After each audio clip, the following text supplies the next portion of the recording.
Hi, I'm Beth from the West Dallas Public Library.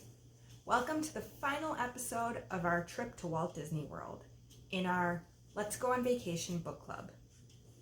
I hope you had fun yesterday going on the virtual rides at Hollywood Studios and Animal Kingdom. I'll have a few more rides in the comments of this post, so after you're done listening to the story, go down, click on those, and take a few rides. Okay, today for episode 5, we're starting on chapter 8, Changes and Updates. Many rides or attractions from Disney World's opening day are still around, although they might have a new look. They include Country Bear Jamboree, Dumbo the Flying Elephant, Frontierland Shootin' Arcade, Jungle Cruise, Mad Tea Party, Peter Pan's Flight, Prince Charming Regal Carousel, Swiss Family Treehouse, the Hall of Presidents, the Haunted Mansion, Tomorrowland Speedway, the Walt Disney World Railroad, the Enchanted Tiki Room, and It's a Small World. Other opening day rides have been phased out. One of those is Mr. Toad's Wild Ride. It was a wacky two-person open-air buggy that would do things like skid past falling stacks of books in the library, and zoom through a fireplace.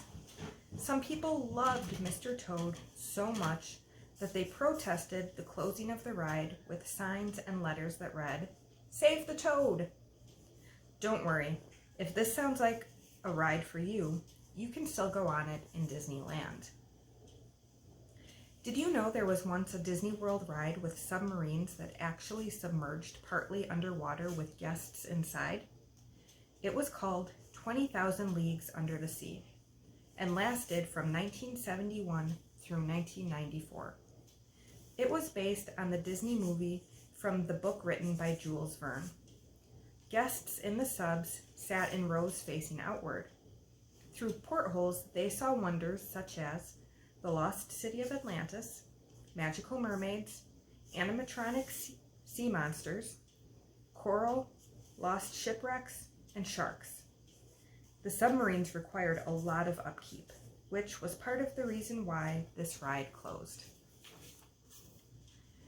Pirates of the Caribbean, a boat ride through a Spanish-style fortress, came to Disney World a couple years after opening day. Walt Disney helped design this ride, which had been popular at Disneyland since 1967. It has animatronic singing pirates and has been updated to include Captain Jack Sparrow from the movies. One of the newest additions at Disney World is Pandora, the world of Avatar, which opened in Animal Kingdom in 2017. It takes place in a magical world named Pandora, which is protected by tall blue human-like creatures called Na'vi. One of the rides feels almost like you're flying on a dragon-like banshee. More big changes are coming to Disney World. 2 new lands. An 11-acre Toy Story land is scheduled to open in summer 2018 in Hollywood Studios.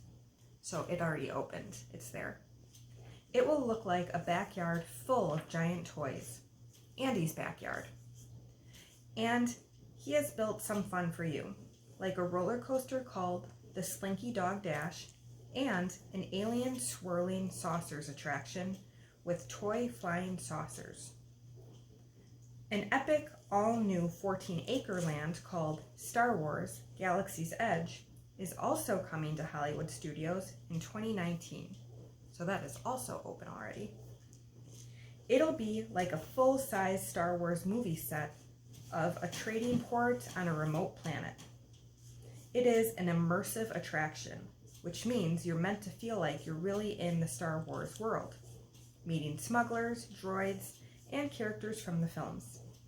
2 main attractions are planned, but don't have names yet. In the first one, it's Resistance Troopers versus Stormtroopers, battling it out. The number one thing many Star Wars fans wish they could do is pilot the Millennium Falcon, the fastest ship in the galaxy. In the second ride, it looks like they'll get their wish. Walt Disney once said, "Disneyland will never be completed. It will continue to grow as long as there is imagination left in the world. The same is true of Disney World. It's always changing and being updated in big or small ways with something old or new and magical to enjoy. Chapter 9. Water parks, parades, fireworks, and more. Not only does Walt Disney World Resort keep changing, it has also grown since opening day. It now includes 2 water parks. Blizzard Beach looks like it used to be a ski resort until it melted into a wet and wild waterland. It even has a chairlift. In Summit Plummet on Mount Gushmore is one of the fastest and tallest water slides anywhere in the world with a near vertical drop. Typhoon Lagoon has a whooshing rapids, a sandy beach, a surf pool, and a river raft ride. The speedy Humunga Kawabunga slide may cause your hair to whoosh straight up as you go down it. Walt Disney never forgot his excitement at seeing a circus parade go down the main street of Marceline, Missouri when he was a boy.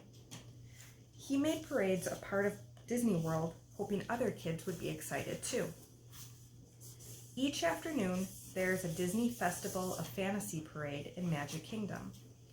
Floats wind down the street starring characters from favorite Disney stories, such as Rapunzel, Cinderella, Belle, Elsa, Anna, Peter Pan, and Wendy, plus performers on stilts and swings. And Mickey and Minnie ride in a big hot air balloon.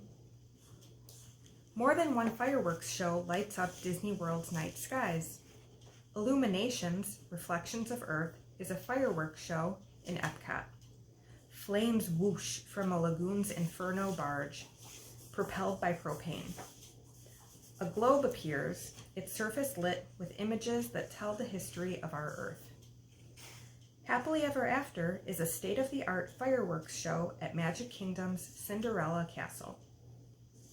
It's got amazing pyrotechnics, lasers, hand-drawn animation, and music that emphasizes the importance of chasing your dreams and finding your happily ever after.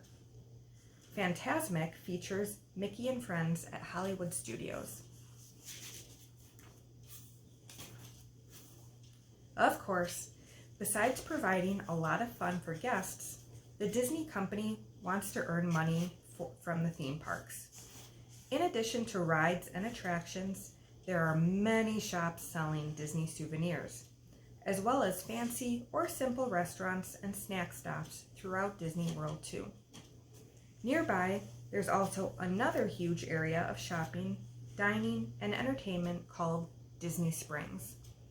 It's designed as 4 neighborhoods and will soon expand to include more than 150 establishments. Disney World also has golf courses, campgrounds, a sports complex with a stadium, conference centers, and more. The idea is to offer lots to do, so there'll be more reasons guests will come and stay a while. Chapter 10, After the Park Fun. In 1971, when the Magic Kingdom opened at Disney World, 2 hotels opened along with it: Disney's Polynesian Resort and Disney's Contemporary Resort. Today, there are more than 25 hotels at the Walt Disney World Resort, where the fun doesn't have to stop when the park closes. Many of the hotels are built around a special theme. The outside of the 4 main buildings at Disney's Art of Animation Resort are covered with colorful murals of characters from The Lion King, The Little Mermaid, Finding Nemo, and Cars. The themes are continued inside with ideas like giant shell-shaped headboards for beds in the Little Mermaid rooms. There are animation sketches on display in this hotel's lobby. There are drawing classes to learn how to draw Disney characters too. Some Disney World hotels are extra fancy and a little or a lot more expensive than others.